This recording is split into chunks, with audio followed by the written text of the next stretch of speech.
Ships in the making, bound for a distant shore, a world for the taking, men gone forevermore,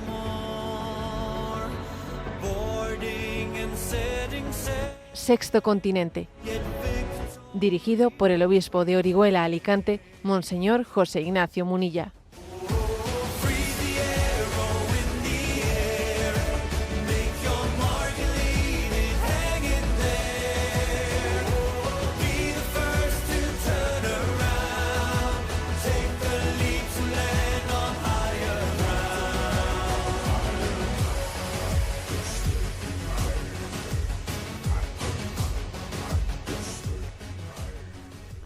Un cordial saludo a todos los oyentes de Radio María. Un día más, con la gracia del Señor, nos disponemos a realizar este programa radiofónico llamado Sexto Continente, que lunes y viernes de 8 a 9 de la mañana, una hora menos en las Islas Canarias, realizamos aquí en Radio María España. Hoy es 1 de diciembre, hemos iniciado ya el tiempo de Adviento.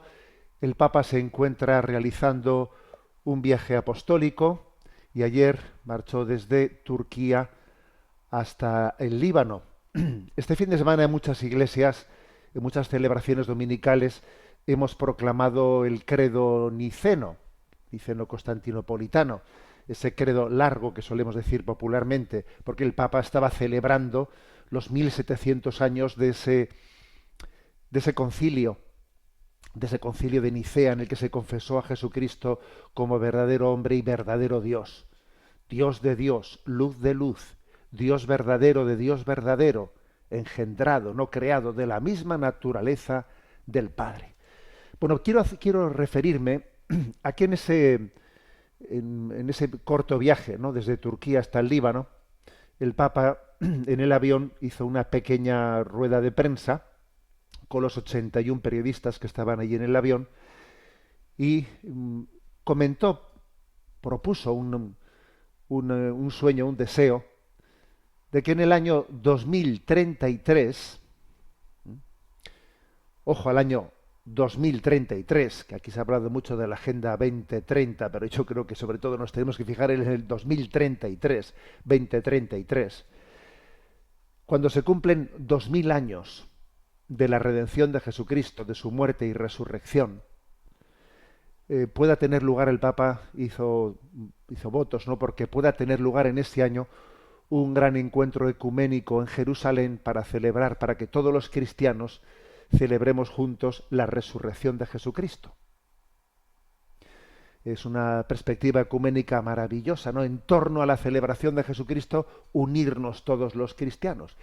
Y a mí me ha venido a la mente, cuando escuché al Papa decir esto en la rueda de prensa, pues me ha venido a la mente Juan 17:21, un versículo del Evangelio de San Juan, esa oración sacerdotal en la que Cristo ora al Padre, Jesús ora al Padre diciendo: Padre, que todos sean uno, como tú, Padre, en mí y yo en ti, que ellos también sean uno en nosotros, para que el mundo crea que tú me has enviado. El momento en que Jesús va a entregar su vida, justo antes de que va a ser apresado en Getsemaní, en esa oración que está haciendo en el cenáculo, después de la última cena, Jesús ora al Padre para que todos seamos uno, para que todos los seguidores de Cristo seamos uno, como el Padre y Jesús son uno. Y además dice: para que el mundo crea que tú me has enviado. Es que para que el mundo llegue a creer, para que la fe en Jesucristo se expanda a todas las naciones, para que seamos fidedignos en el mensaje que proclamamos, es importantísimo el testimonio de la unidad. Entonces el Papa dice, él sueña con que en el año 2033, cuando se cumplan 2000 años de esa petición que Jesús dirigió al Padre, que todos sean uno, para que el mundo crea que tú me has enviado, cuando se cumplan esos 2000 años de esa oración de Cristo al Padre, de esa redención de Jesucristo, que todos los cristianos nos unamos en Jerusalén para celebrar la muerte y resurrección de Jesucristo, ¿no? Creo que es el propio Jesucristo el que lleva adelante el movimiento ecuménico de la unidad del encuentro entre los cristianos. Sin olvidar que el ecumenismo tiene que comenzar por casa. Eso me lo habéis escuchado muchas veces, ¿eh? El ecumenismo casero es el primero que necesitamos. La unión entre los católicos, ¿eh? Al mismo tiempo que hablamos de la unión entre todos los cristianos. Que todos sean uno, que todos seamos uno. Señor, danos la gracia de la unidad. Sexto Continente es un programa que tiene interacción con los que sois usuarios de redes sociales, en Instagram y en Twitter, a través de la cuenta @obispo Munilla. En Facebook, a través de la página que lleva mi nombre personal, de José Ignacio Munilla. Los programas anteriores de Sexto Continente están a vuestra disposición, tanto en el podcast de Radio María, como en las plataformas de YouTube, en el canal En Ti Confío. También están los programas anteriores en las plataformas de iVoox, Sexto Continente, Spotify, Sexto Continente, Amazon Music, Sexto Continente, y en la página web multimedia www.enticonfio.org. También allí encontráis el acceso a nuestro programa, a nuestro podcast, y también la emisión en directo de este programa desde En Ti Confío TV. Bueno, vamos adelante. Y hoy voy a tener como tema principal en este programa partiendo del eco de una noticia que este fin de semana, pues la verdad es que ha sacudido la opinión pública española, y muy especialmente de Jaén, porque ha habido una noticia verdaderamente muy dura, y es que dos chicas de Jaén de 15 y 16 años pues aparecieron muertas de madrugada pues en un parque. Sus familias les buscaron y les encontraron a la 1:30 de la madrugada. ¿Y por qué se ha generado un shock pues tan fuerte, ¿no? Pues porque obviamente pues las autoridades, la policía está investigando las causas, está bajo secreto de sumario, pero como la policía ha hecho referencia a que se descarta la participación de terceras personas y que no hay existencia de signos de violencia externa, pues claro, las pesquisas policiales se han afanado en encontrar una explicación sobre qué es lo que ha pasado, ¿no? Y obviamente enseguida pues ha aparecido pues la hipótesis del suicidio, en este caso un suicidio pactado de dos personas, ¿no? De dos adolescentes. Máxime, también en la prensa local de Jaén se hace eco de que una de las dos chicas, que son de familia colombiana, pues había tenido también la circunstancia de que hace escasos días, el 10 de noviembre, pues un otro adolescente, amigo de ella, también se había suicidado en la capital jienense, ¿no? En la capital de Jaén. Y entonces, pues claro, obviamente se han disparado las alarmas, ¿no? Las alarmas sobre esa gran preocupación existente en torno a qué está ocurriendo, ¿no? ¿Qué está ocurriendo con esta crisis, de salud mental, espiritual, de los adolescentes, ¿no? No es la primera vez que hablamos de este tema en este programa. También en Radio María se ha hablado en profundidad sobre esta cuestión. En concreto, pues podéis encontrar en el podcast de Radio María, en el programa Para que tengan vida, hubo un programa específico, Prevención del Suicidio en Adolescentes, que fue un programa pues magnífico que llevó adelante la doctora María Gil, médico de familia. Sin duda alguna, ¿no? Este es un tema del que ya hemos hablado en otras oportunidades. Yo también recientemente, todavía no hace muchos días, el 20 de noviembre, envié un vídeo a redes sociales, un breve vídeo de tan solo unos segundos, grabado en un puente, ¿no? En un puente de una ciudad europea, en el que esas cámaras que se ponen para grabar, ¿no? Pues es un puente, un paso elevado, de esos que son lugares de riesgo, ¿no? Para el suicidio. Y allí se ve pues como una joven, una joven se comienza a elevar sobre el puente para lanzarse, ¿no? Para suicidarse.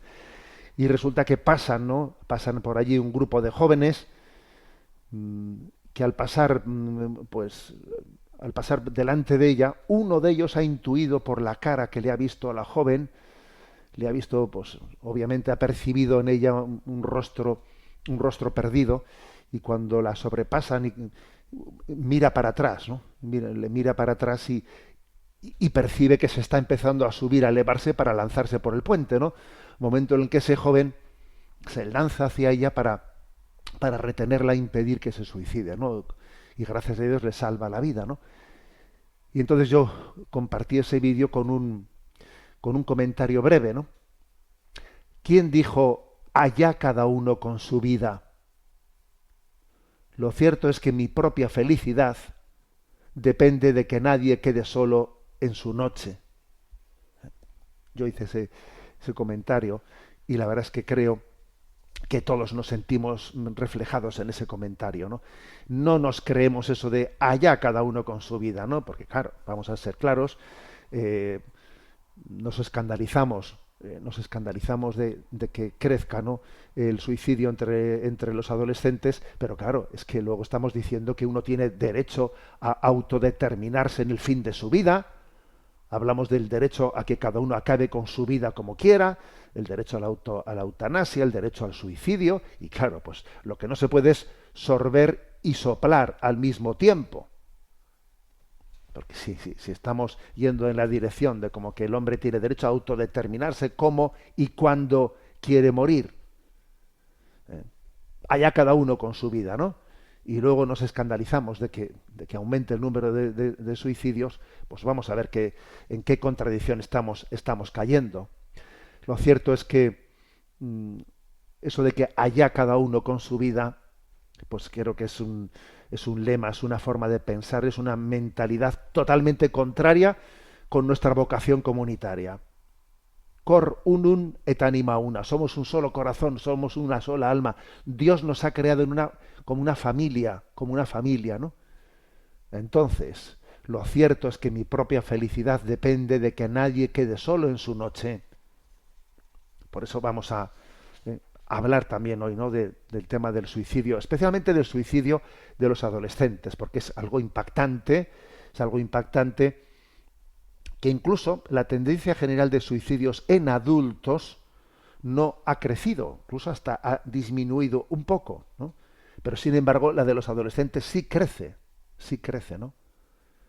Del año 2019 al 2021 en España, que es quizás el último periodo que está estudiado con detalle, hubo un aumento del 32%, pero luego también en datos provisionales del año 2024, del año pasado, vuelven a subir los suicidios, con un aumento del 20% en los adolescentes de 15 a 19 años. Y en el ámbito europeo global también, pues un informe también publicado en este mismo año del 2025 habla del aumento en una proporción significativa de la muerte por suicidio de jóvenes entre 15 y 29 años. En concreto, se calcula que en Europa una de cada seis muertes de este espectro de edad, de 15 a 29 años, una de cada 6 muertes tiene como motivo pues el suicidio, ¿no? Entonces, pues es que es normal que nos hagamos la pregunta y que indaguemos, ¿no? ¿Qué es lo que está detrás de este gran drama, de este gran fracaso, ¿no? De la sociedad? Y todos miramos con sospecha, ¿no? A los cambios culturales y tecnológicos, miramos con sospecha.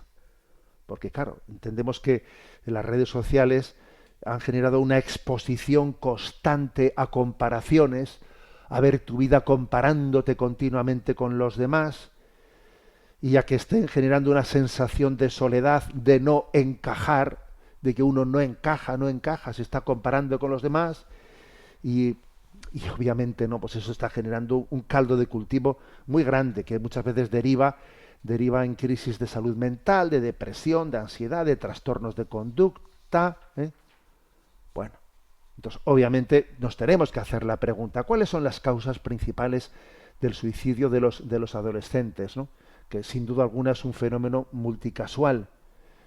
Es obvio que no existe una causa única. Incluso algunos dicen que también hay que tener en cuenta que a veces el cambio de criterio en los registros estadísticos, también esto puede influir, porque en algunos países parte del aumento puede explicarse por una mejor clasificación de muertes que antes habían sido etiquetadas como indeterminadas. Bueno, eso también puede ser, pero es obvio que la crisis de salud mental de los adolescentes, no solamente por el parámetro del suicidio, sino por los parámetros médicos, atención médica, psicológica, psiquiátrica, es obvio, ¿no?, que aquí hay un problema.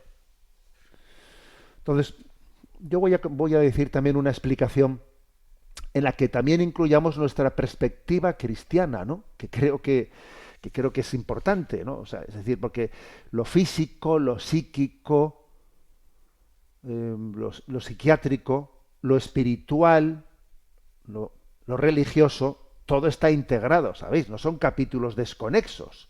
Todos los capítulos están integrados, ¿no? Y es obvio, ¿no?, que es obvio que detrás de los suicidios hay problemas de salud mental, problemas de salud mental no atendidos o atendidos sin éxito. Yo como sacerdote, como párroco, 20 años que fui párroco en una parroquia del País Vasco, ¿no?, en Zumárraga, claro que yo todos los suicidios de los que fui testigo en mi vida, pues claro que detrás de ellos, en la inmensa mayoría, yo percibía problemas de salud mental, ¿no? Hay algunos casos que yo viví que no me los puedo quitar muchas veces de mi memoria, ¿no? No me los puedo quitar de mi memoria. Recuerdo una ocasión que tenía un funeral y entonces pues estaba yo ya revestido con el alba, iba a buscar el cadáver del difunto, ¿no?, para celebrar el funeral corpore sepulto. Iba a montar yo en el coche de la funeraria cuando se acercó una persona y me dijo con una cara de angustia tremenda que quería hablar, que necesitaba hablar, Entonces le dije, mira, ya noté que tenía una cara de angustia tremenda y le dije, mira, yo ahora mismo ves que voy a celebrar el funeral. En cuanto que termine este funeral, espéreme aquí, hablamos ahí, tal. Y el hombre tenía una angustia tremenda y claro, yo como tenía el funeral encima, pues así le forcé a que se esperase mientras que yo regresaba, ¿no? Y bueno, para cuando regresé se había tirado ya al tren y se había suicidado. Y la verdad es que, madre mía, ¿no? Pues recuerdo que viví, porque esto suele ocurrir, que cuando eres testigo de estas situaciones luego te quedas con un mal cuerpo, con un sufrimiento, diciendo, ay, ¿qué tenía que haber hecho yo? ¿Qué tenía que haber hecho yo? Y también uno, creo que no tenemos que ponernos en la situación de los familiares y de las personas cercanas, porque obviamente ese autoinculparse, ese no sentirse en paz, pues no acompaña, ¿no? Y en la vida de párroco, pues la verdad es que he tenido bastantes casos como estos, ¿no? Pero, vamos, digo esto porque sin duda hay que hablar de problemas, que aquí hay un problema de salud mental, El de la depresión quizás es el más frecuente en este rango de edad de los adolescentes, ¿no? Pero ansiedades intensas, trastornos de conducta alimentaria, que si la anorexia, que si la bulimia, trastornos de conducta, de falta de autocontrol, y ojo, con la mezcla pues de drogas y de alcohol, porque claro, el tema de la mezcla de drogas y alcohol hace que los problemas de salud mental se disparen y que las medicaciones pues que se puedan dar a los enfermos muchas veces pues no tengan el efecto que quieren tener porque se están mezclando con sustancias pues que no debieran de mezclarse para nada, ¿no? Pues las drogas y el alcohol. Entonces, claro que un sacerdote es testigo, cualquiera de nosotros no somos conscientes de que los problemas de salud mental están ahí claramente presentes, ¿no? Pero también al mismo tiempo, como decía yo, es que la enfermedad acontece al mismo tiempo en el que el maligno el cual odia la vida, odia a Dios, que es autor y dador de vida, el maligno incide en nosotros en una tentación de desesperanza. Fijaros, la tradición católica dice que 3 son los enemigos del alma, ¿no? Mundo, demonio y carne. En realidad, el demonio utiliza, pues generalmente, la estrategia del mundo o de la carne. Es como un tenista que tiene 2 raquetas, ¿no? Y la izquierda y a la derecha, y juega a veces, pues, con la izquierda, con la raqueta del mundo, haciendo que el influjo del mundo, el influjo de un mundo que ha dado la espalda a Dios, con un pensamiento contrario, ¿no?, a la revelación de Dios, te esté impregnando, que te mundanices, que te vayas alejando de Dios, ¿no?, alejando del mensaje de salvación que Dios te da. El mundo te arrastra, no lo mundanal. Entonces, muchas veces el demonio se sirve del mundo, claro. Otras veces se sirve de la carne. La carne es débil y tu tendencia al mínimo esfuerzo, tu tendencia a la pereza, tu tendencia a sustituir la felicidad por el placer. Muchas veces, cuando vemos que no alcanzamos la felicidad, pues mira, lo sustituyo por el placer, ¿no? Ya que no puedo ser feliz, por lo menos me voy a consolar con un placer, ¿no?, que en el fondo me está apartando más de Dios, ¿no? Bueno, generalmente el demonio le suele bastar pues estos 2 recursos, ¿no?, el mundo o la carne. Pero no infrecuentemente también acude a una tentación directa. Y la tentación directa del maligno es la tentación de la desesperanza. Sentimientos de desesperanza que nos están como asaltando, ante los cuales tenemos que estar, ¿no? Tenemos que estar en vigilancia. Los padres del desierto le llamaban a esto los logismoi. Los logismoi, que eran pensamientos de desesperanza, que son como dardos que vienen a nosotros, ¿no? Pensamientos que quieren borrar cualquier esperanza, por ejemplo, ¿no? Un pensamiento que te dice nada merece la pena, todo es inútil, soy una porquería, no me quiere nadie, ¿no? Nada tiene sentido, soy una carga para los demás. Claro, esos pensamientos en los que uno lo ve todo negro, en los que uno se está autodespreciando, esos pensamientos incluyen también una tentación del maligno detrás nuestro. Los padres del desierto les llamaban los logismoi.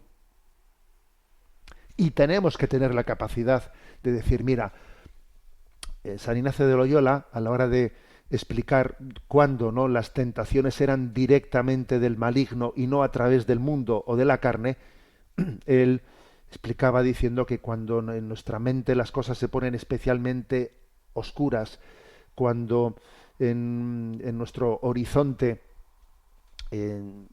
todo se vuelve oscuro, no se ve nada con claridad, hay una desazón interior grande, tenemos que desenmascarar ese momento. Es el momento de la acción del maligno que nos quiere llevar a la desesperanza.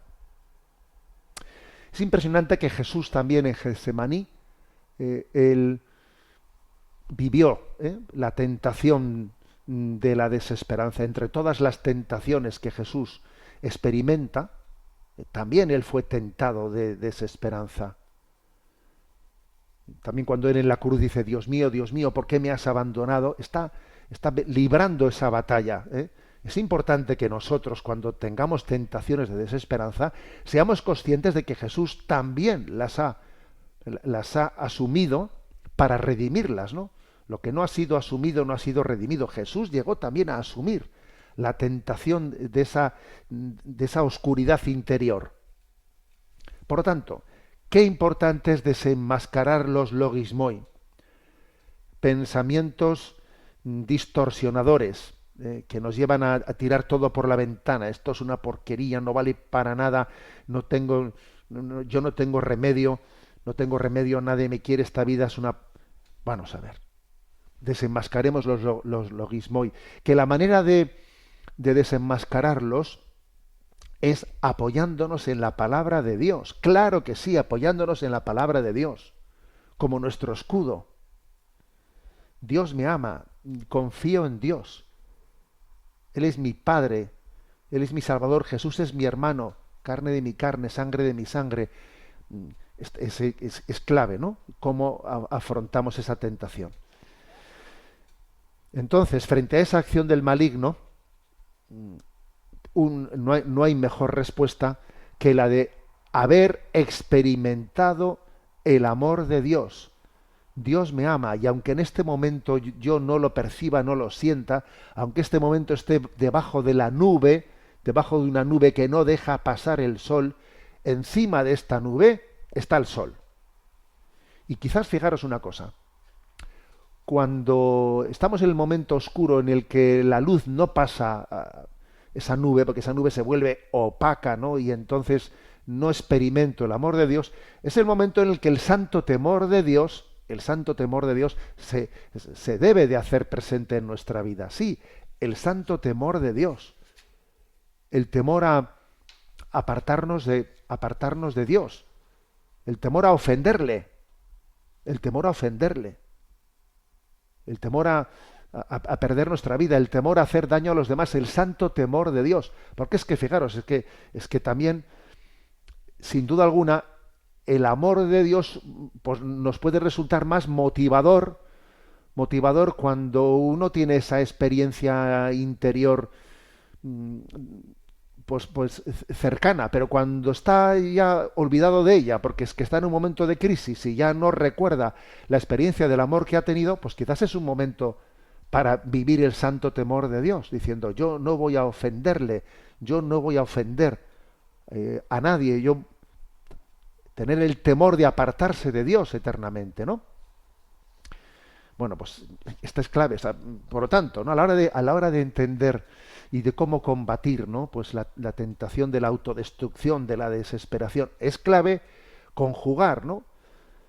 La lucha por la salud mental, la lucha por la salud mental, y por cierto, yo creo que desde el punto de vista también religioso, cuando a veces uno está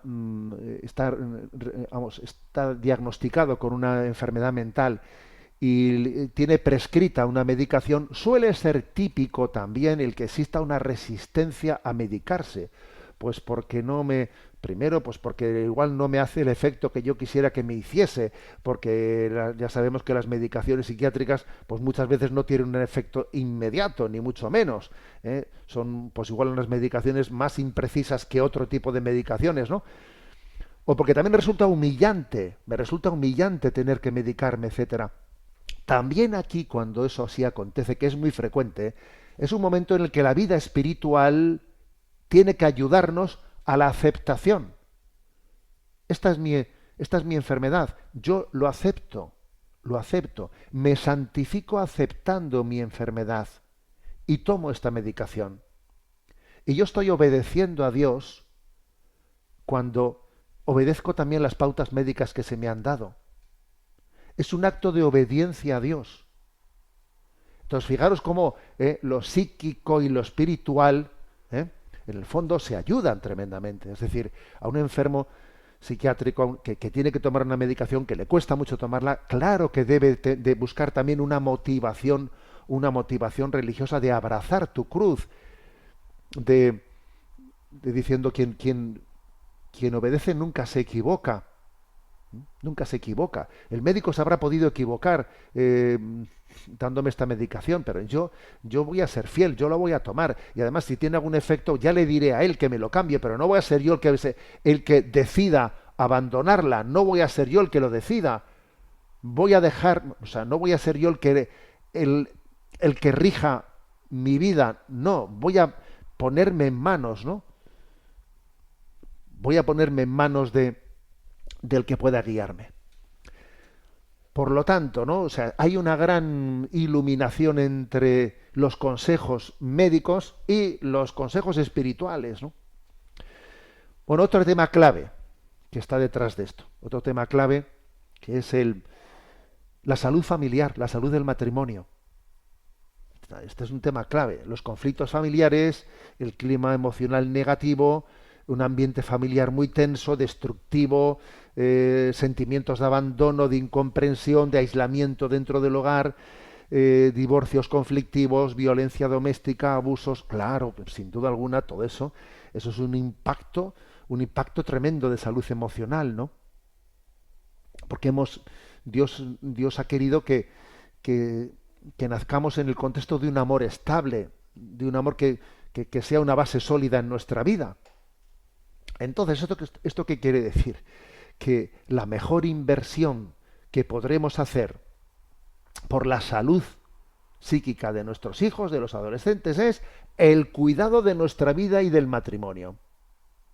A ver, ¿qué podría hacer yo para ayudar? Bueno, pues cuidar el matrimonio y la familia, que ya sabemos que también habrá casos de suicidios en los que pues en el matrimonio y en la familia no había ningún problema. Pero obviamente cuando hablamos de un problema en su contexto global hay que tocar todas las teclas, ¿no? Y esta es una tecla importantísima. Una tecla importantísima. Luchar por el matrimonio y luchar por la familia. Otro tema clave es la educación, la educación en la madurez del amor. Pues porque en la adolescencia las relaciones sentimentales, etcétera, suelen tener una carga emocional enorme y las rupturas en las relaciones de adolescentes suelen muchas veces generar colapso. Es que otro tema que es clave es, yo creo que educar a nuestros adolescentes en que no es tiempo de relaciones amorosas. La adolescencia no es tiempo de relaciones amorosas. Esto creo que deberíamos, igual que también vamos teniendo conciencia de que el móvil hay que entregarlo más tarde, bueno, pues lo mismo digamos también de las relaciones amorosas, ¿no? De los noviazgos. O sea, la adolescencia no es tiempo de ello. La importancia de saber esperar, para no generar crisis, colapsos, cuando estábamos para otra cosa, estábamos para crecer, estábamos para madurar. Y no se le puede pedir a alguien que todavía está en la inmadurez que, claro, pues que sepa gestionar pues relaciones que son tóxicas, ¿no? Todavía es inmaduro. Por lo tanto, esa gestión de las situaciones tóxicas va a ser muy difícil, ¿no? Bueno, y sin duda alguna, otro temazo, pues es el de la educación en el uso de las redes sociales, el aislamiento digital, las imitaciones, etcétera, ¿no? Sin duda alguna, también aquí entra la educación crítica frente a lo que están generando las redes sociales, la crisis, especialmente la crisis de autopercepción, al estar continuamente sometido a un escaparate en el que me estoy comparando con el mundo entero y me hace sentirme fatal, fatal. La exposición a contenidos autodestructivos, la exposición a la pornografía, claro, señores, es importantísimo protegernos frente a esa sobreexposición en el mundo digital. Y también creo que hay otro tema clave, ¿no?, que nos puede ayudar mucho a la hora de cuidar, ¿no?, pues la prevención de tantas crisis de adolescentes, que es educar en el concepto vocacional de la vida. Sí, o sea, tenemos cada uno de nosotros una vocación. Dios tiene un proyecto que yo tengo que ir descubriendo, un proyecto que Dios me irá mostrando. Y el proyecto, Dios lo guarda desde toda la eternidad para mí. Por lo tanto, yo tengo que tener la paciencia de saber, voy a ir toda mi vida descubriendo el proyecto de Dios. Entonces, que tengo de repente un acoso escolar, que estoy en medio de un bullying, un ciberbullying, un no sé qué, que estoy en medio de una presión académica, estoy en medio de un fracaso escolar, que de repente tengo que dejar el colegio porque he tenido no sé qué fracaso escolar, me he metido en un lío de cosas. Bueno, vamos a ver, esta crisis que estás teniendo ahora, es muy importante que tú también al mismo tiempo la sopeses con algo mucho más trascendente, que es la búsqueda de la vocación que Dios tiene para ti. Dios tiene una vocación. Y esta crisis que estás teniendo ahora mismo, no puede, va a ser, dentro de un tiempo, será una anécdota. Cuando tú, dentro de X años, ¿no?, hagas una lectura o des un testimonio de cómo fue tu vocación, cómo descubrimos tu vocación, contarás una anécdota de que yo tuve pues un momento de crisis, que tuve un acoso escolar, que tuve un fracaso escolar, que me sentía con una presión tremenda frente a los exámenes, pero todo eso formará parte de una anécdota cuando veas tu vida desde la perspectiva de cómo Dios te ha permitido ir buscando una vocación en la que estás llamado a desarrollarte, a dar lo mejor de ti mismo para el servicio de los demás. Entonces, es que hemos dejado de hablar de la vocación. Es que hemos dejado de hablar de la visión de nuestra vida vocacionada. Y entonces, claro, si se te presenta una crisis puntual, entonces esa crisis parece que es como el principio y el fin. No, el principio y el fin está en Dios, está en la vocación que Él me tiene reservada. Y yo lo que no voy a permitir es que un momento puntual, ¿no?, una crisis circunstancial, vaya a ser la que determine el relato global de mi vida. Bueno, creo que este es un punto clave también, ¿no?, para contribuir en esta aportación que desde la espiritualidad cristiana tenemos que hacer, ¿no?, para luchar contra esta crisis de la adolescencia. Bueno, vamos a tener nuestro momento de oración y bueno, pues tengo que dar una noticia gozosa, y es que pues este fin de semana se ha hecho público, se ha puesto en marcha un proyecto que se llama Echaremos las redes. Echaremos las redes en tu nombre. Es un proyecto llevado a cabo pues, por un número grande de artistas católicos, unas 40 personas unidas, cantantes, ¿no?, principalmente, y músicos, 40 personas unidas para lanzar al mundo el mensaje del Evangelio. Bueno, y me parece que es una... Bueno, a mí también me han pedido un poco pues una presencia, aunque sea, como os podéis imaginar, no cantando, ¿no? Pero bueno, me han pedido una presencia así nominal dentro de ese proyecto. Echaremos las redes, y yo con mucho gusto también ahí he puesto mi rostro, mi nombre. Pero me encanta, ¿no?, que tantos vocacionados para la música se hayan unido con esa conciencia de que la evangelización tiene un campo muy importante en la música. Hay una capacidad de conexión con nosotros cuando es la música la que nos transmite el mensaje, que hace que ese mensaje sea muy superior, no tenga una capacidad de recepción muy superior. Bueno, pues vamos a escuchar esta canción, que es la que da título a este proyecto, Echaremos las redes.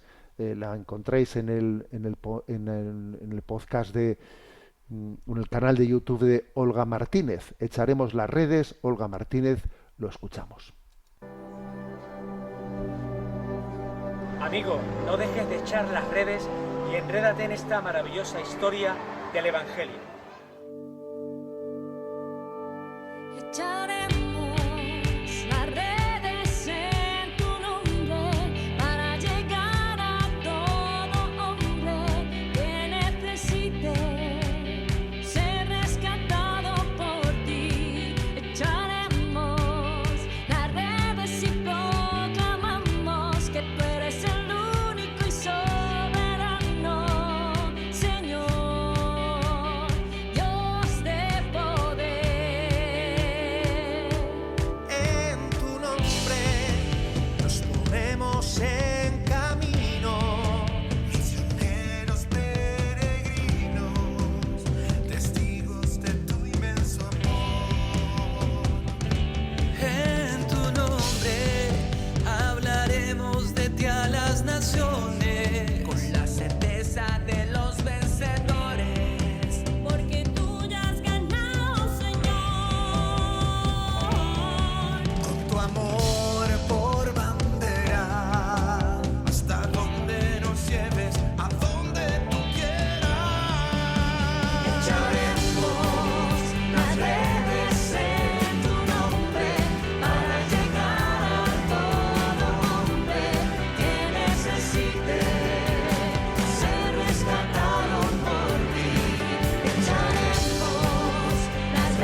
acaricie sin cesar. El cansancio nos pide abandonar.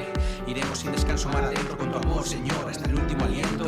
Echaremos las redes en tu nombre, anunciando tu palabra a cada hombre, siendo fieles pues en ti está la verdad, llevando por el mundo fe, esperanza y caridad.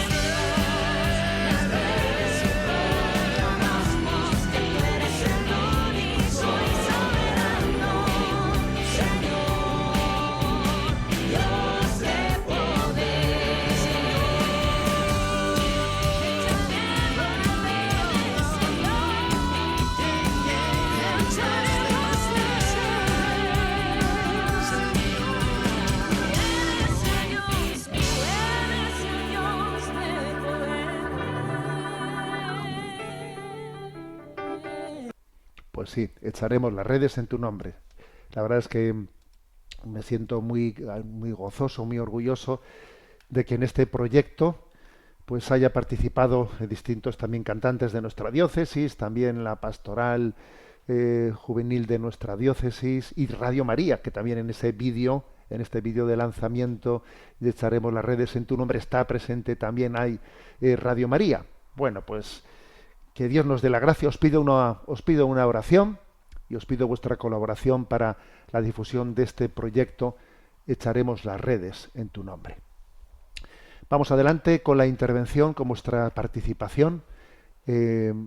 Tenemos un correo electrónico habilitado, como sabéis, que es sextocontinente@radiomaria.es, sextocontinente@radiomaria.es, y allí podéis hacer llegar vuestras preguntas. Y desde la emisora nos van a ir presentando las preguntas seleccionadas. Muy buenos días. Muy buenos días, monseñor. María Gloria escribe: en el último Sexto Continente habló sobre el tema de las mascotas, que precisamente me interesa porque este verano se murió mi gato después de 18 años con él. Me dolió mucho y le echo de menos. Por eso últimamente me vino a la cabeza la pregunta de si alguna vez nos encontraremos con las mascotas en el cielo, porque Jesús nos ama profundamente y quiere nuestra felicidad, y porque en algún pasaje del Evangelio cita a los animales. Por ejemplo, en Lucas 12, del 1 al 7, que dice: ¿no se venden 5 pájaros por 2 céntimos? Pues ni uno de ellos se olvida a Dios. Por eso, quizás quise ver ahí algún indicio de que los animales podrían volver a estar con nosotros en el cielo. Pero cuando usted habló de ello, lo entendí perfectamente y vi que tiene razón, y que la felicidad plena la dará Dios y nadie más que Él. Teniendo en cuenta esto, ¿se puede aplicar también a los familiares fallecidos que esperamos que estén en el cielo? Es decir, los creyentes tenemos la ilusión de que cuando muramos y vayamos al cielo, nos reencontraremos con ellos. Esa esperanza aporta una gran alegría. Entonces, ¿hacemos mal con tener esta esperanza? ¿Deberíamos de discernir con el mismo criterio que usted aplicó a las mascotas? Debemos pensar también que nos tiene que bastar con la felicidad plena que nos aportará encontrarnos con Dios. Le agradecería que me aclarara esto en su programa. Muchas gracias por el bien que hace. Rezo por usted.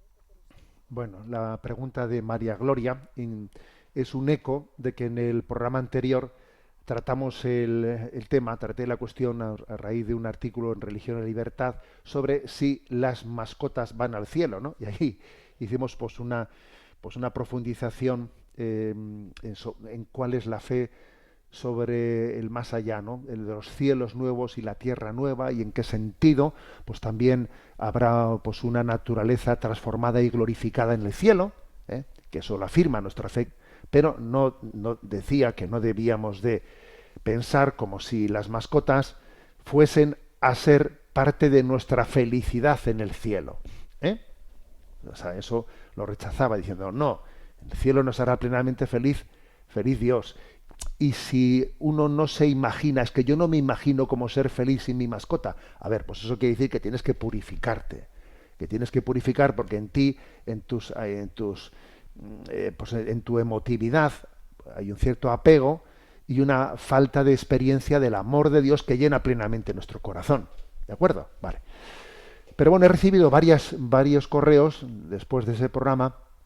He seleccionado el de María Gloria, pero he recibido varios correos y que varios de ellos además decían esto. Bueno, y entonces con respecto a los familiares, también se aplica eso mismo a los familiares, porque claro, yo puedo si yo me imagino, ¿no? Si yo me imagino que cómo puedo ser yo feliz sin el amor de mi esposo, de mi esposa, o de mi amigo, o de mi padre, o de mi hijo, ¿no? O sea, sin él, ¿cómo voy a ser eternamente feliz? Bueno, lo primero, yo no compararía el tema de las mascotas al tema de los seres humanos, ¿eh? Porque las mascotas no están llamadas, ¿no?, a la visión de Dios, y nosotros sí estamos llamados a la visión de Dios. Por lo tanto, esa esperanza que tenemos de que no me salve yo solo, sino que sea toda la familia la que llegue a la meta del cielo, esa es una meta absolutamente legítima. Tenemos que tener la meta de que todos nos juntemos en el cielo. Y yo no lucho solamente por mi salvación, sino por la de toda mi familia, de mis seres queridos, del mundo entero, del mundo entero, que no se pierda ningún alma, ¿no? Porque es cierto que pues en nuestra fe católica decimos que la gloria, o sea, que la felicidad sustancial nos la dará la visión de Dios, pero que también la comunión de los santos es pues una gloria añadida, ¿no? Que no es que no sea plena la gloria de la visión de Dios, aunque sea como accidental, pero sí será para nosotros un gozo, una alegría, una felicidad añadida, la de participar del gozo de la visión de Dios junto con nuestros seres queridos. Por lo tanto, no es comparable al tema de las mascotas, Ahora, la cuestión que se plantea es la siguiente. Claro, ¿y qué pasaría si un ser querido por nosotros no se salvase, si se cerrase al amor de Dios, si tuviese, si en el siguiente mundo estuviese la condenación eterna, en lo que llamamos el infierno? ¿Qué ocurriría? Obviamente eso no nos va a impedir ser plenamente felices, no nos va a impedir que la visión y el gozar de Dios nos haga eternamente felices. Si bien es cierto que a nosotros, visto desde esta vida, nos cueste mucho compaginar una felicidad eterna con el ver cómo una persona a la que queremos tanto se ha apartado de la meta eterna que es el cielo. Desde este momento, desde lo que nuestros afectos, ¿no? Nuestros afectos, y afectos no únicamente legítimos, sino buenos, queridos por Dios, ¿no? Porque Dios quiere que vivamos una conciencia de ser familia, de tener un destino común. Claro, si en caso de que algún ser querido no alcanzase la visión eterna del cielo y estuviese apartado eternamente de Dios, ¿eso impediría que yo fuese eternamente feliz estando en el cielo? No lo impediría. Porque Dios es infinito y por lo tanto Él llena infinitamente el corazón del hombre. ¿De acuerdo? Pero quizás este sufrimiento, esta dificultad de experimentar esto que tenemos, también nos permite adentrarnos en el sufrimiento del corazón de Dios. O sea, Dios es infinitamente feliz, pero al mismo tiempo también Dios sufre porque haya hijos que rechacen su salvación. Jerusalén, Jerusalén, cuántas veces he intentado reuniros, pero no la habéis querido, la habéis rechazado. O sea, Dios es inmensamente feliz, pero al mismo tiempo sufre porque sus hijos rechacen la gracia y la salvación. ¿Y eso cómo se compagina? Pues mira, no lo sabemos, pero se compagina, ¿sabes? Luego a nosotros nos pasará, pues salvando la infinita distancia, ¿no? Lo digo de una manera analógica, por participación nos pasará pues algo en ese mismo sentido, en esa misma dirección. Seremos eternamente felices, ¿no? Aunque participemos también de ese sufrimiento de Dios, de que los hijos de Dios puedan rechazar el mensaje de amor suyo. Adelante con la siguiente consulta.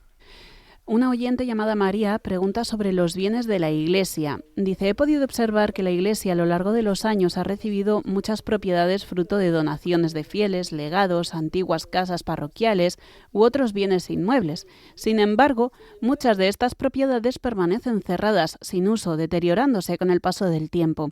Esto me lleva a preguntarme, ¿por qué la Iglesia, que tanto insiste en la importancia de la caridad y ayudar a los más desfavorecidos, no pone el valor de estos no pone en valor estos bienes. Por ejemplo, podría alquilarse a precios asequibles, cederse a familias con dificultades o incluso entregarse en usufructo a personas dispuestas a habitarlas y mantenerlas, evitando su deterioro. Del mismo modo, en el caso de terrenos, podrían ponerse a disposición de quienes quieren cultivarlos y generar vida y sustento. A menudo se nos anima a los fieles a colaborar económicamente en campañas como el Domum, con el seminario o en otras necesidades de la Iglesia, y con gusto lo hacemos dentro de nuestras posibilidades. Pero surge la duda: ¿es coherente que, teniendo la Iglesia tantos bienes infrautilizados, se nos pida constantemente un esfuerzo económico mientras esos mismos recursos permanecen improductivos? No planteo esta cuestión como crítica destructiva, sino como una llamada sincera a reflexionar. Pienso que si la Iglesia abriera más sus bienes materiales al servicio de las personas y familias, especialmente en territorios donde la despoblación y la falta de vivienda son un problema real, estaría cumpliendo aún mejor con su misión evangelizadora y de cercanía al pueblo. Me gustaría conocer su opinión sobre la cuestión, si es un tema de falta de organización, de burocracia, o si hay razones que desde la visión de la Iglesia justifiquen mantener esos bienes cerrados en vez de ponerlos al servicio del bien común. Le agradezco de corazón su tiempo y la atención a esta humilde carta, y le encomiendo en mis oraciones para que el Espíritu Santo le guíe en su ministerio. Bueno, a ver, esto que dice María es algo que de una manera recurrente, de una otra vez, lo solemos escuchar de vez en cuando, ¿no? Vamos a ver, creo que lo que dice María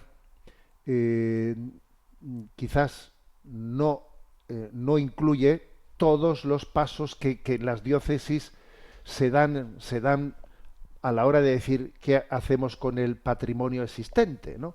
¿Cómo conseguimos que ese patrimonio existente saquemos de él el provecho necesario? O sea, creo que no es justo el hacer esa descripción de la situación como si eso estuviese ahí y no se hiciese nada. No, yo soy testigo como obispo de que estamos continuamente intentando afrontar cómo el patrimonio que tiene la Iglesia se le da una finalidad pues práctica conforme a nuestros criterios cristianos, etcétera, etcétera.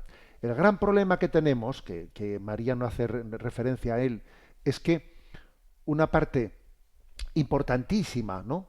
La mayor parte, ¿no?, del patrimonio que tiene la Iglesia no tiene, o sea, desde el punto de vista económico, no tiene rentabilidad, ¿eh? Todas las ermitas, todos los edificios históricos, etcétera, a ver, no son utilizables sino para lo que fueron creados, ¿no?, para el culto, etcétera. Y su sostenibilidad es muy complicada, ¿eh? La cantidad de iglesias, la cantidad de ermitas, la cantidad de tal, a ver, su sostenimiento es un gran reto, es un gran reto para la vida de la Iglesia. Las propiedades de otro tipo que podrían ser utilizadas, rentadas, etcétera. A ver, yo creo que la inmensa mayoría de las cosas que se pueden rentar se hacen. Que podría hacerse mejor, quizás en algún sitio, etcétera, pues no lo niego, pero siempre todo es mejorable, pero creo que eso se está haciendo. A ver, el gran problema que puede existir es que hay una gran diferencia entre los lugares en los que la población se concentra y los lugares que se están despoblando. Aquí se habla mucho de la España deshabitada, la España despoblada, ¿no? En esos lugares pues seguro que es posible buscar muchas casas parroquiales que ya dejaron de estar habitadas por el párroco, que igual el párroco ahora atiende pues una cantidad de pueblos grandes y que puede haber casas parroquiales que no estén habitadas. Pero claro, ¿qué ocurre? Que en esos pueblos, en esos lugares, no hay demanda de buscar casas como existen en los lugares donde la población se concentra. Claro, es que si se pudiese trasladar por helicóptero las propiedades de un sitio a otro, la cosa sería más sencilla, pero eso es muy complejo hacerlo, ¿no?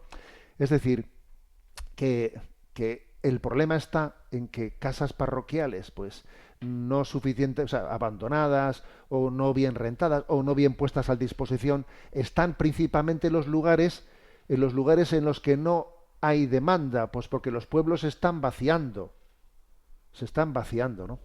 Yo creo que el patrimonio que la Iglesia tiene en los lugares donde hay amplia población, yo creo que ese patrimonio está bien utilizado, ¿eh? Bueno, no quito, María, con la pregunta que nos hace, que seguro que hay cosas que puedan ser mejoradas. Y además yo le invitaría a una cosa, que cuando usted vea algún caso concreto, es que aquí hay un piso, aquí hay un local, aquí hay lo que sea, plantee usted eso en concreto a su párroco o a su obispo. Lo digo porque es que a veces hablamos en genérico de las cosas, pero claro, luego hay que hablar del caso concreto. Entonces yo creo que forma parte de la corresponsabilidad de los fieles y de la transparencia que tenemos que tener en la vida de la Iglesia, el dar cuenta, el saber dar respuesta a temas concretos. Oye, que aquí hay una casa, ¿qué hacemos con esta casa?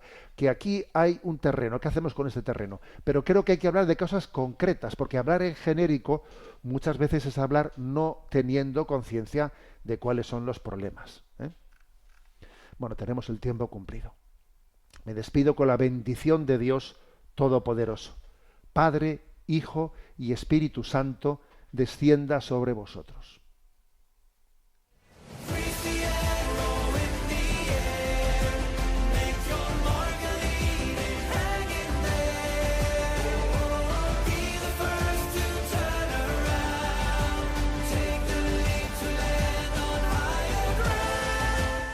Finaliza en Radio María Sexto Continente, dirigido por el obispo de Orihuela, Alicante, Monseñor José Ignacio Munilla.